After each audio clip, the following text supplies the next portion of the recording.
कहा था, एक होता है मानसिक रूप से विक्षिप्त होना, मैंने विक्षिप्त नहीं कहा था, ये कुंसित मानसिक है, मतलब जिसको कहता है डिविएंट माइंडसेट। हाँ। और डिविएंट माइंडसेट होने में और डिरेंज माइंड में बड़ा फर्क होता है। डिरेंज माइंडसेट जो होता है और डिविएंट में, डिविएंट को कोई डिफेंस नहीं मिल सकती है। उसने सोच समझ करके चापड़ का इंतजाम किया, सोच समझ करके अपने माइंड की वायरिंग की और सोच समझ करके रिहर्सल करके उसने आक्रमण किया कातिलाना। इसमें कोई डिफेंस की बात नहीं है। ये शातिर दिमाग का रेडिकलाइज लड़का है। हाँ। और कड़ी से कड़ी सजा इसको मिलनी ही चाहिए। एनकाउंटर हुआ, पैर में गोली लगी, खुशकिस्मत था। भविष्य में अगर कोई करेगा तो मेरा परामर्श होगा यूपी पुलिस को कि ये कमर से नीचे गोली चलाई जाती है जो आंदोलन प्रदर्शन होते हैं। हाँ। हत्यारों रेडिकलाइज्ड एलिमेंट्स के ऊपर गोली निशाना लेकर के चलाया जाता है और वाइटल पार्ट्स पे लिया जाता है। होशियार को इशारा काफी है जनता की। आपने बड़ी बात कही है। डीजीपी सर कह रहे हैं प्रदर्शनों में रोकने के लिए नीचे गोली चलाई जाती है पैर में। ये जिस तरह की घटना थी उससे एक इशारा उन्होंने दे दिया। लेकिन मैं अनिला जी आपके पास आ रही हूं, इसलिए सवाल पूछूंगी क्योंकि डॉक्टर अजीज खान ने वो बात बोली।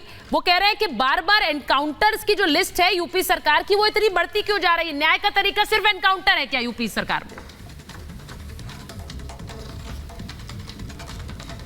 मेरी सबको राम राम। इनको पता होना चाहिए कि उत्तर प्रदेश जो है सबसे बड़ी आबादी वाला प्रदेश है भारतवर्ष में, अपने आप में एक देश है। और ऐसा देश जहां पर समाजवादी पार्टी जैसे राजनीतिक दलों ने सत्ता हासिल कर कर इसको एक आपराधिक प्रदेश बना दिया था। यहाँ पे अगर कोई उद्योग बढ़ता था, चलता था, वो था अपराधीकरण का। तो ऐसे प्रदेश को जो कि उत्तर प्रदेश की जगह अपराधीकरण प्रदेश बन चुका था, उसको सुधारते सुधारते सुधारते सुधारते समय लगता है। काफी कुछ सुधर गया है और आगे और सुधर जाएगा।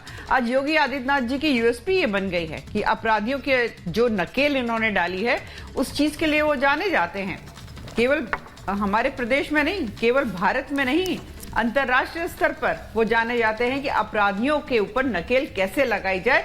सीखो तो योगी आदित्यनाथ जी की सत्ता से सीखो। और दूसरी बात, ये जो कह रहे हैं कि एनकाउंटर की लिस्ट बढ़ती चली जा रही है, एनकाउंटर क्यों हो रहे हैं, इनकी चिंता वाजिब है भाई। ये सब इनके जानने वाले लोग हैं, पहचानने वाले लोग हैं। इन लोगों ने इनको पाला पोसा बड़ा किया है। अब इनके लोगों को जब गोली लगेगी या गोली से मरेंगे तो इनको चिंता तो होगी ना, इनको दुख तो होगा ना। अखिलेश जी जो हैं आंसू टपकाएंगे ना, उनके प्रवक्ता आकर उन लोगों की वकालत करेंगे ना, तो वही ये लोग कर रहे हैं। योगी आदित्यनाथ जी के पास एक ही उत्तर है कि मेरे प्रदेश में लड़की छेड़ोगे, लड़की खींचोगे, लड़की गिरकर मर जाएगी, तुम्हारी आरती उतारें? हाँ, चापड़ लेकर अगर आपकी कोई बहस भी हो गई थी, चापड़ लेकर आप हमला कर दोगे, मार डालोगे, आपकी आरती उतारें?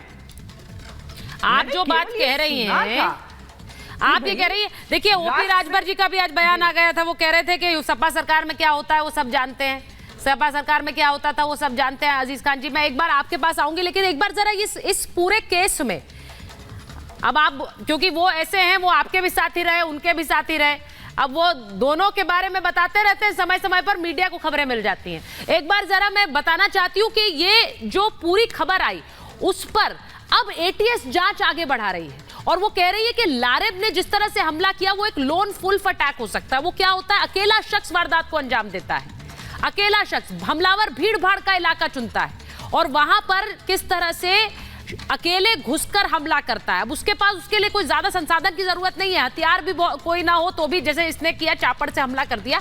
और ये किस तरह से आईएसआईएस के समय से ये शुरुआत हुई कि लोन वुल्फ अटैक हो, रेडिकलाइज करो, किसी के दिमाग में इस तरह से जहर भरो, नफरत भरो और उसके बाद वो ये अकेला जाकर एक हमला कर सकता है। अब क्या लारेब जो है पहले से इस तरह के किसी हमले के इंतजार में था? एटीएस इसकी जांच करेगी क्योंकि एक ऐसा हमला हुआ जिसने सबको हिलाकर रख दिया। आतंकी संगठन इस तरह के हमले करवाते आए हैं, इसीलिए ये सवाल उठ रहा है। अब मैं एक बार जरा अंबर आपके पास आ रही हूं, मुमताज जी के पास जा रही हूं। ये जिस तरह से लोन वुल्फ अटैक की बात आ रही है कि क्या लारेब एक रेडिकलाइज होकर व्यक्ति, उसने इस तरह के हमले को अंजाम दिया और हो सकता है कि इसकी प्लानिंग पहले से की हो उसने, कि इस